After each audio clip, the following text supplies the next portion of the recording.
up mga kawasak? Kala nyo walang video kasunod yun, no? Meron syempre. Pero ngayon hindi tayo motor dahil ang gagawin natin itong kotse. Kabit tayo ng mga parts. May dumating na dalawang parts sa akin, yung airbag cover at saka yung sa apakan lang naman, simple lang.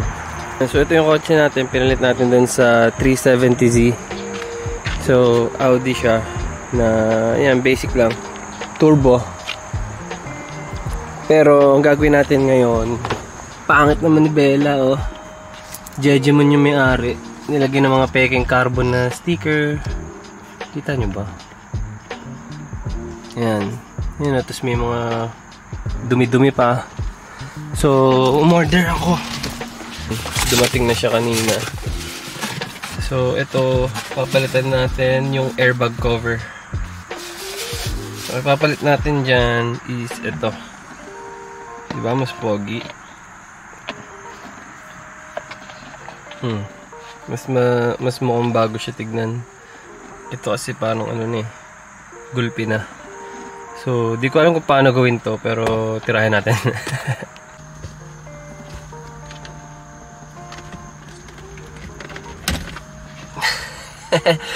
Lagot na, sir. Baka sumabog to. Okay. Tapos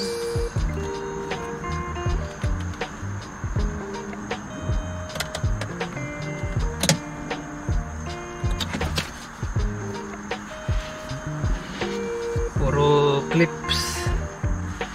Ayan, so nahugot na natin siya. Ito yung paano ba ipag-compare to na maganda. Ayan, so ito yung luma, ito ipapalit natin. Mas pagita. So anong next? One down.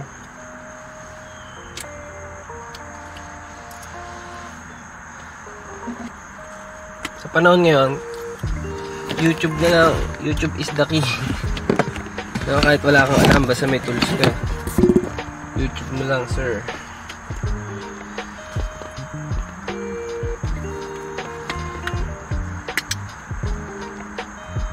Right. 2 down. Dalawa pa. Okay. Tagal na siya. Ano ba ito? 8.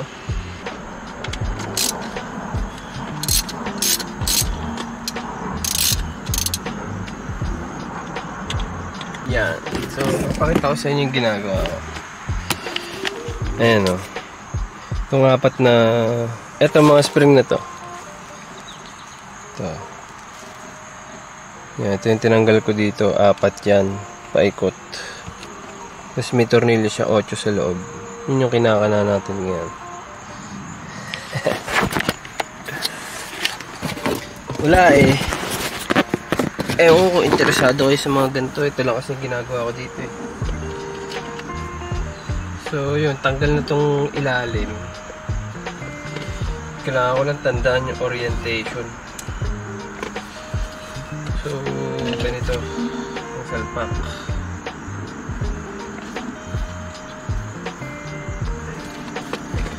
Cover lang kasi ito eh. Airbag cover.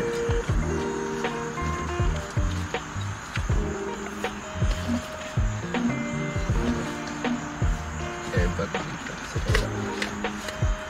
Yan na. Yan yung cover.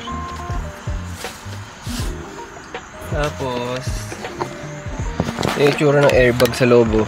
Ang galing. Kita ba? Ayan, yung itsura ng airbag, nakatupi lang siyang ganyan. Isa natin yung bago.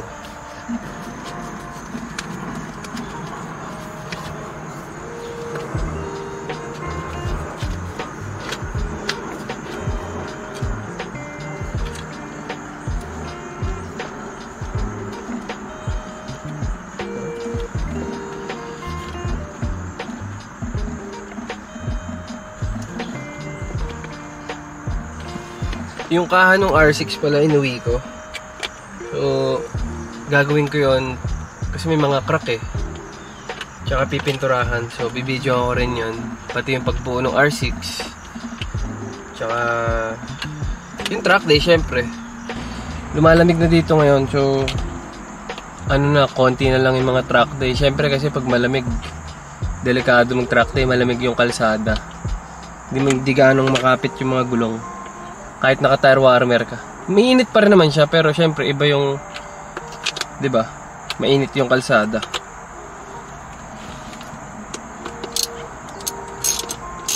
May tsura na ito kanina. Kaya pag naggagawa ako ng mga ganito, hindi ko alam. Pinipicture ako muna lahat bago ko palasin ng diretso. So, pinicture ko siya ng ganito. Balik na natin to. Baka sumabog ah. Ano ba ipapakita sa inyo pagsalpak ko na ito? Ano kaya? Yun na yun.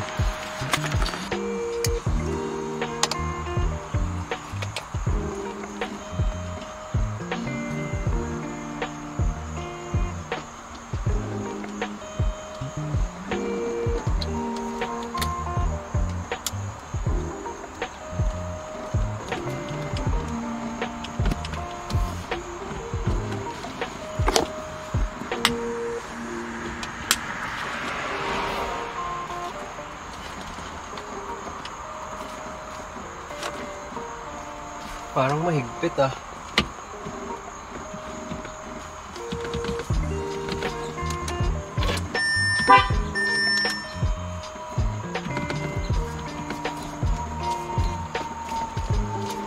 Ayos na. Ayan na itsura nyo. Diba mas pogi? Kasi dito sa basura na to. Oh. Mas maganda na mag-drive. That papalta ko rin manibela eh, pero inuna ko lang tong ano sa busina, sa airbag.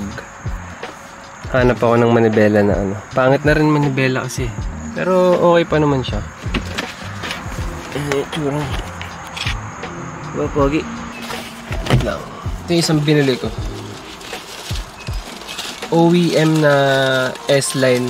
Hindi kasi S-Line tong kotse ko. S-Line meaning siya yung parang top of the line ganun. So ito hindi siya S-Line. Pero 4 pa rin. So since hindi siya S-Line, wala siyang mga ganito.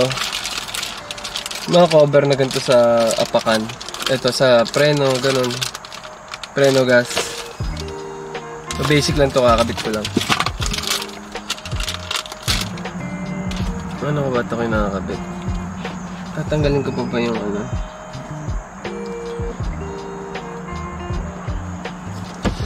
Ito kasi yung stock. Yung stock niya goma lang. So, simple lang naman to. Papalitan lang natin itong goma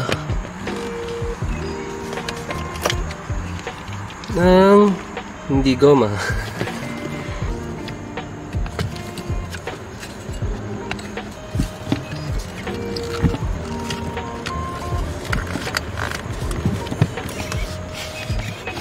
Yun. Tsaka ito pakapatong lang to, ganun. Ayan. Okay na yun. Tapos ito na lang itong malaki sa gilid.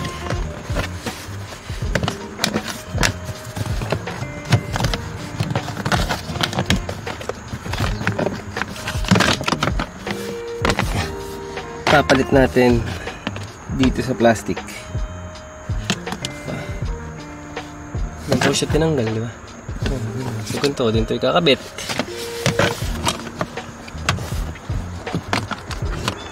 Diba? Ito yung stock. Ito yung S-Line.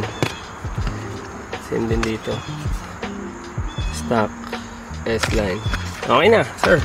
Hindi kasi ako nakapag-post masyado eh. O hindi talaga ako nagpo-post. Pero ayan, ito na yung kotse na pinalit natin doon sa 370 kasi Pero may anak na ako, kailangan ko ng backseat para dito sa car seat niya. Yan, car seat. Diba? 370, walang backseat. So kami lang ni Sai nakakagamit nun. Eh, nandito pa ako sa US. Di pa ako makaka-uwi kasi nag-aasikaso pa ako ng papel. So habang waiting, syempre kailangan ko ng sasakyan. Kaya ako to ginawa. Kaya ako to tinrade dun sa kotse ko. Pero okay din naman to. Busog din naman. Naka stage 2 to na tune. Unitronic na Unitronic intake to, carbon to. Tapos naka downpipe. Stock turbo siya pero naka blow off valve. Ayan yung kulay pula. So tsaka full exhaust, naka full exhaust to. Tapos ito RS style grill, front lip. Nagkabit akong coilover dito. Tapos ito water cooled mugs. O yun ang brand, water cooled WCI. Tapos yung exhaust niya Unitronic din, same nung brand nung intake. So from intake to exhaust, down intake, downpipe, exhaust. Unitronic yung brand. So wala naman doon, stock lang tong kotse na to. Hindi siya stock pero simple lang, wala akong masyadong ginawa sa kanya. Okay naman siya. May dent lang siya dito. May dent. Okay lang. Parinig ko sa inyo yung blow off valve. Solid din blow off valve nito eh. Yan, start natin. So bale stage 2 to na Unitronic. Tahimik siya. Pero okay din manunog. First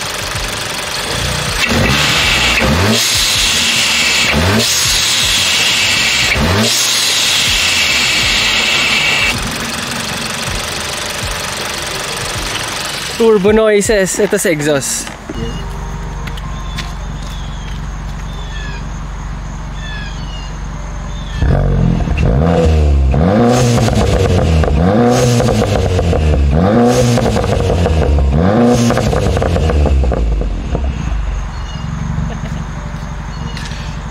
Diba? Ganyan trip natin ngayon. Hindi kagaya ng 370 na talaga nagwawala, di ba? At least ito, kahit pa paano may tunog pa rin. Tsaka matulin din naman siya. Hindi siya yung, alam mo yung ordinaryong kotse na nabubuli ka sa kalsada. Ito hindi naman ako masyado nabubuli. Rin, family car, di ba? Ang goal ko lang dito, pogi. Diba? Mas masarap mag-drive, mas maganda yung manibela mo. Gana busina. Goods na, sir. Pwede na tayo.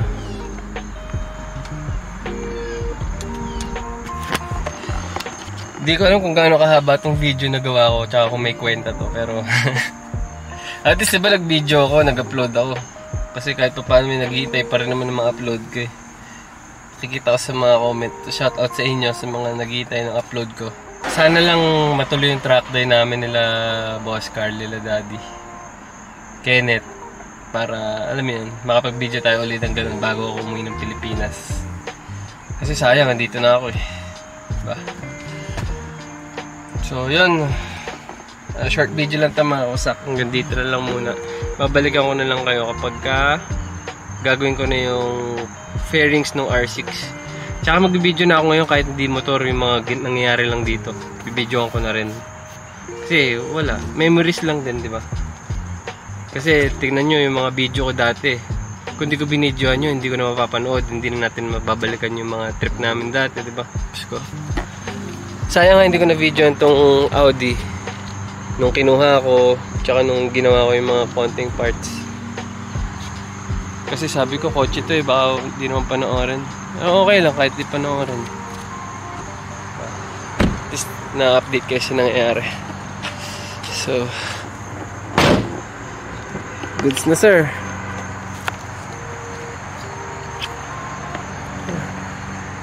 Yan yung kotse.